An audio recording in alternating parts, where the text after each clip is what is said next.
Have you ever wished that you could go back in time and tell your younger self something that you know now and you wish you knew then? If I could go back, I would share the most important gem with my younger self. And that's what I'm going to share with you today in this video. And guess what? It's not even about narcissists. However, this would have stopped me from repeating the same mistakes and from getting involved in the similar kinds of relationships and situationships. In this video, I'm going to give you the #1 narcissist repellent because it weeds them out like a charm. It will help you with much more than just that issue.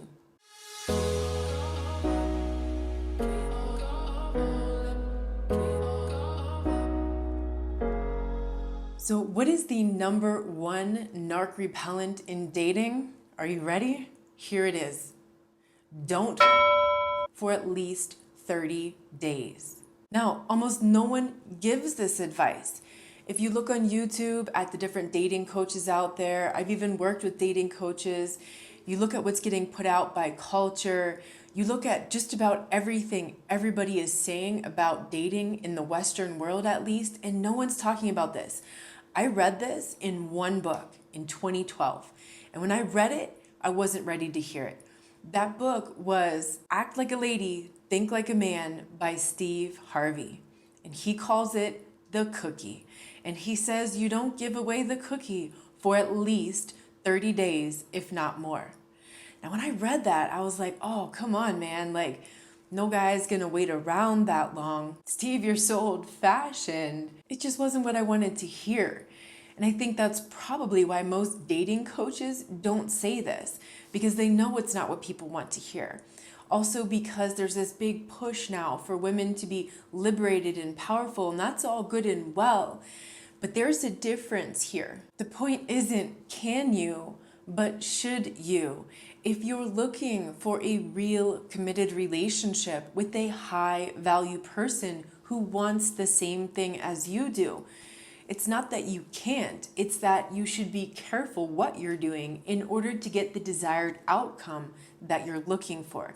It doesn't make you any less liberated or powerful. In fact, just the opposite. Now, not for 30 days is an external boundary. So think of boundaries as the external narcissist repellent. The internal piece there is self-worth, because you will only maintain those boundaries if you have self-worth. Self-worth is the internal narcissist repellent. When you have self-worth, that means you are of high value. That means you have high standards and boundaries to protect that value. Everything valuable must be protected. Now, if you realize your self-worth has been crushed from those relationships that you've been in, maybe even from the family that you've came from, maybe from the work environment that you've been in, and you're trying to figure out how to raise your value, how to be a high value person, how to raise your self-worth, check out my course, Rebuilding Your Self-Worth. I'm going to link that up here in the corner for you if you haven't seen it yet. So why is this 30+ day rule so important when you're dating? I'm going to give you 4 reasons why. #1, that gives you time to get to know the other person, to get to know who they are, and to find out if you feel safe with them. That's your physical safety, your emotional safety, your spiritual safety, and otherwise. #2, that allows you time to build trust together. Trust is the foundation of any relationship. If you don't have trust, you don't have a relationship. #3, it gives you time to observe patterns. What you're going to look for is consistency of behavior, availability, emotional and otherwise, as well as their time and energy investment in you. Because someone who's just trying to get into your pants is not going to make any kind of investment in you as a person. You're simply an interchangeable object. If you want to know the difference between being desired and being valued, check out a video I did on that topic last year. I'm going to put that link up in the corner for you here.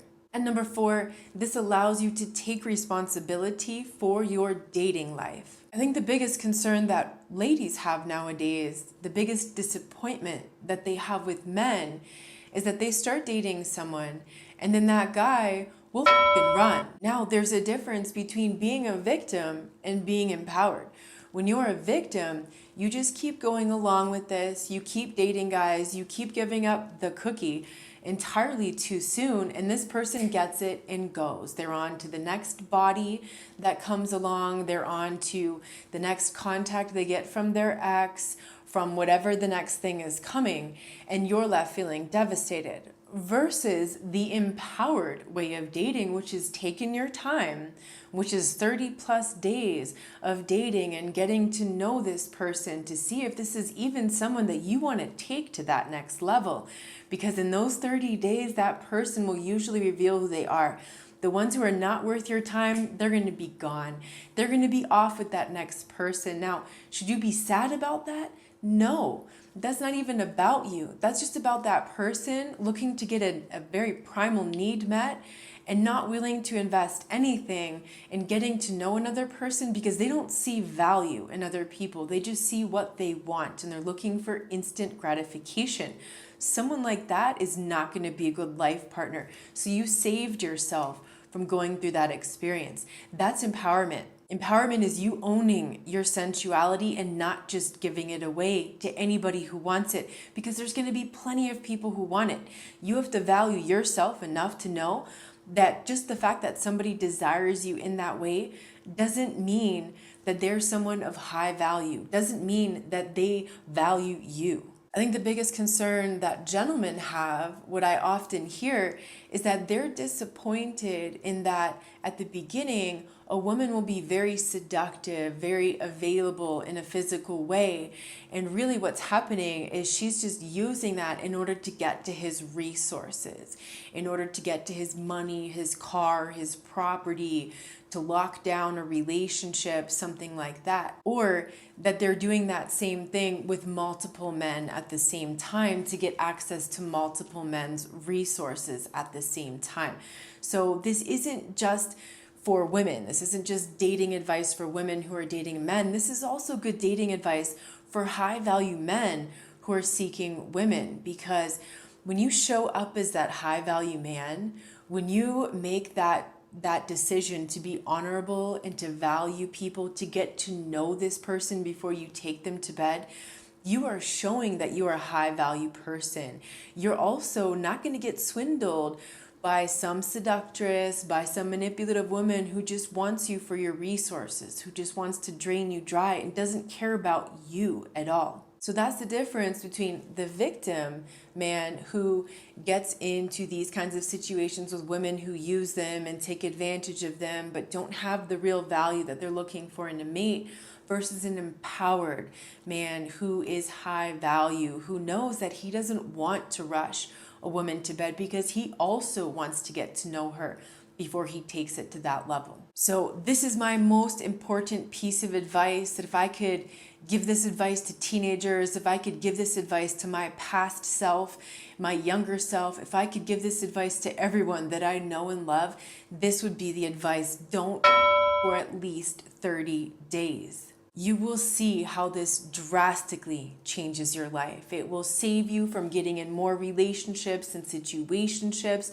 with manipulative people who just want to use, abuse, and discard you. It will save you from wasting your time with time wasters. And it will save you from keeping the door blocked from the right person entering your life. So I hope this video was helpful for you. If it was, give it a like or let me know in the comments below. If there's something you want to add to this conversation, please do that in the comments and share it with others. I'm sending you a big hug.